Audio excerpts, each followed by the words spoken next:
Anda kembali lagi bersama saya Aneke Wijaya di segmen khusus Economic Update. Dan untuk mengulas kesiapan bank yang fokus di sektor perumahan pada era babak baru BUMN untuk mendorong kebangkitan ekonomi nasional, saat ini kami tersambung dengan Haru Kusmahargio, Direktur Utama Bank Tabungan Negara atau BTN. Apa kabar Pak Haru?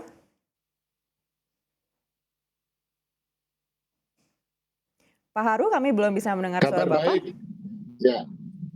Kabar baik. Apa kabar? Selamat siang. Selamat siang. Pak Haru, Bank Indonesia melihat indikasi penyaluran kredit kuartal 3 di 2022 ini akan lebih ketat dibandingkan kuartal sebelumnya. Lalu seperti apa pandangan Anda mengacu pada kebijakan di BTN saat ini? Ya baik. Terima kasih sebelumnya. Jadi kalau kita lihat secara teori kenaikan suku bunga tentunya berdampak pada peningkatan atau pertumbuhan kredit perbankan. Nah, secara umum terjadi seperti itu. Nah, Bank Indonesia tentu sudah memperhitungkan dan mempertimbangkan kapan kenaikan suku bunga. Nah, bagaimana dengan perbankan? Tentunya perbankan menyiapkan diri dengan adanya potensi pengetatan tersebut. COVID-19 di 2020 dan 2021 memang memberikan dampak yang besar bagi pertumbuhan kredit perbankan. Namun kita perlu bersyukur, patut bersyukur bahwa likuiditas perbankan itu terjaga. Jadi kalau kita lihat dari pertumbuhan kredit memang mengalami penurunan, tetapi bukan karena adanya likuiditas, tetapi lebih kepada aktivitas masyarakat yang mungkin dibatasi akibat COVID-19. Likuiditas tetap banyak. Nah, oleh karena itu kita optimis dengan potensi kenaikan suku bunga dan tentu dampaknya terhadap pengetatan pertumbuhan kredit, kami mencoba untuk terus bekerja sama baik dari sisi supply maupun dari sisi demand, khususnya kalau Bank BTN di bidang perumahan, untuk tetap menjaga kestabilan kondisi khususnya di BTN dan perbankan pada umumnya. Jadi ini penting bahwa manajemen risiko di perbankan itu sudah jauh lebih baik daripada mungkin krisis ekonomi 97-98. Manajemen risiko lebih bagus, kemudian equity, capital juga lebih bagus, likuiditas juga terjaga. Tinggal bagaimana kita menjaga daya dorong pertumbuhan ini dan kita bisa memberikan pembiayaan secara penuh, khususnya di bidang perumahan, ya, untuk tetap bisa memberikan pembiayaan perumahan yang terjangkau buat masyarakat.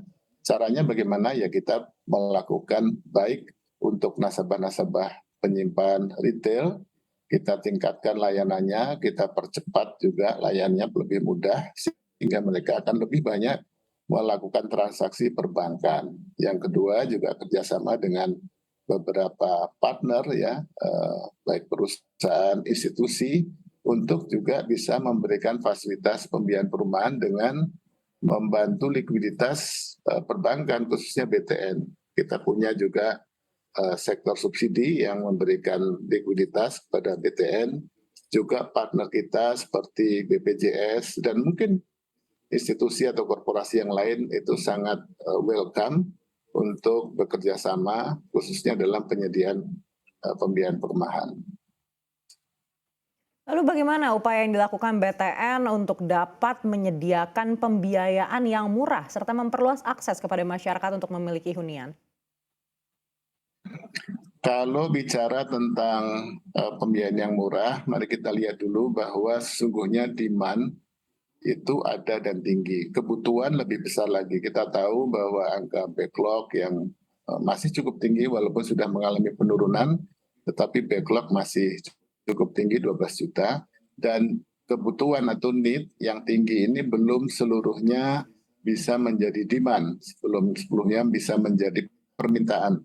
Kenapa demikian? Karena mungkin suku bunga masih mahal, kemudian tidak memiliki uang muka atau penghasilannya belum cukup dan sebagainya, maka BTN dan perbankan secara umum juga melakukan beberapa upaya. Pertama, selain menyalurkan kredit KPR subsidi, yang kedua kita juga berupaya bagaimana akses pembiayaan lebih mudah dan lebih murah lebih mudahnya kita lakukan proses transformasi berupa pelayanan yang lebih cepat. Kita bangun namanya sentra bisnis di beberapa tempat untuk mempercepat layanan.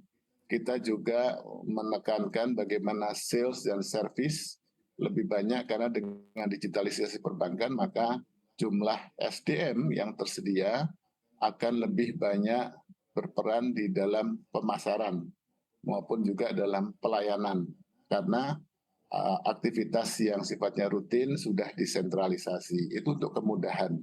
Kemudian untuk bagaimana bisa memberikan pembiayaan yang lebih murah, tentu bagaimana kita menekan biaya bunganya, ya biaya bunganya. Itu bisa kita lakukan dengan satu bagaimana membuat akses nasabah khususnya yang baru new to bank itu lebih banyak, memperbanyak dana retail ya, dan juga partisipasi bagi mereka yang sudah mengambil pembiayaan dari bank itu untuk lebih banyak transaksinya di perbankan. Jadi dari mereka dikembalikan lagi kepada mereka. Juga kami melakukan partnership dengan beberapa lembaga yang di mana lembaga tersebut bisa melakukan pengelolaan dana di Bank Tabungan Negara. Dengan demikian secara jumlah maupun secara harga akan lebih murah. Dan ini kita akan translate, kita teruskan kepada konsumen yang membutuhkan KPR tadi. Jadi dengan adanya bunga yang lebih murah dari sisi dana masyarakat, maka tentu akan juga dinikmati bagi konsumen atau yang mengambil KPR tersebut. Jadi kami pada prinsipnya bagaimana membuat pelayanan lebih cepat, harga yang lebih murah kepada masyarakat.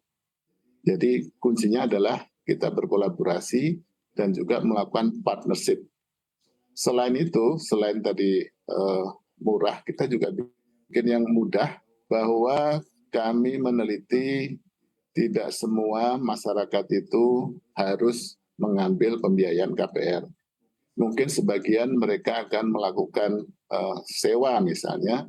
Kami juga sedang mengkaji bagaimana proses menempati rumah yang layak tersebut bisa dilakukan juga dengan cara sewa ya, kita akan juga bisa sampai ke sana dan juga memberikan akses bagi mereka yang mungkin sudah sewa itu akan menjadi milik melalui KPR. Bagaimana caranya? Kita akan sedang menggodok bagaimana proses produk yang namanya rent to own ya, di awalnya mereka sewa dan juga nanti diakhiri dengan opsi mereka bisa mengambil KPR untuk memiliki. Kami juga memberikan kemudahan bukan hanya suku bunganya, tetapi juga cara melakukan pembayaran. Contohnya adalah kami memiliki produk-produk yang sifatnya mengikuti penghasilan daripada debitur atau konsumen. Caranya adalah di awal kami memberikan suku bunga yang terjangkau, yang rendah, contohnya produk yang sedang kita lakukan KPR Merdeka, kita memberikan suku bunga yang murah 4,75 selama 2 tahun pertama dan kemudian selanjutnya akan mengikuti penghasilan daripada debitur atau konsumen. Saya kira demikian, mudah-mudahan ini bisa menjadikan KPR itu atau kredit itu menjadi lebih mudah, lebih cepat, dan juga lebih terjangkau atau murah. Berikutnya bagaimana penilaian BTN untuk prospek penyaluran KPR dan juga KPA bagi masyarakat di segmen milenial? Seberapa prospektif segmen ini bagi bisnis KPR dan KPA BTN? Mengenai segmen milenial ini kalau dari sisi definisi itu adalah mereka yang mungkin masuk angkatan kerja sampai usia kurang lebih 39 begitu ya, atau 40 tahun ke bawah. Dan ternyata khususnya di perkotaan segmen ini sangat besar. Dan 70% dari segmen ini ternyata belum memiliki rumah. Sedangkan mereka bekerja di urban area, di kota-kota besar, dan itu merupakan kebutuhan mereka untuk bisa melakukan aktivitas baik di rumah maupun ke tempat kerja yang nyaman. Oleh karena itu BTN bekerja sama dengan beberapa BUMN lain, kami membangun rumah-rumah milenial, baik tapak maupun yang vertikal. Nah, sampai hari ini proyek perumahan milenial jumlahnya kurang lebih sekitar 100 ya, dan terbanyak memang di Jawa Barat. Dan total itu kurang lebih ya hampir 50-50 yang mungkin 60% tapak dan 40% yang vertikal. Rumah-rumah milenial ini bisa dijangkau secara transportasi dengan mudah karena didirikan tepat di atas dari moda transportasi seperti TOD ya, Transit Oriented Development.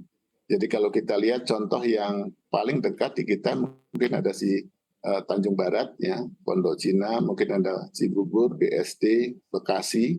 Jadi itu sangat mudah karena lokasinya tepat di atas dari TOD, sehingga orang yang menempati itu tinggal turun ke bawah dan bisa menggunakan transportasi, sehingga bisa mengurangi biaya transportasi dan waktu transportasi ke tempat kerja. Nah, BTN menyediakan pembiayaan baik dari sisi supply kepada developernya untuk membangun, tetapi juga memberikan pembiayaan bagi konsumen untuk memiliki unit rumah tersebut. Dan ini diharapkan bisa menyelesaikan permasalahan dari backlog perumahan khususnya di segmen milenial. Baik, Pak Haru, kita akan bahas lebih dalam lagi usai jeda.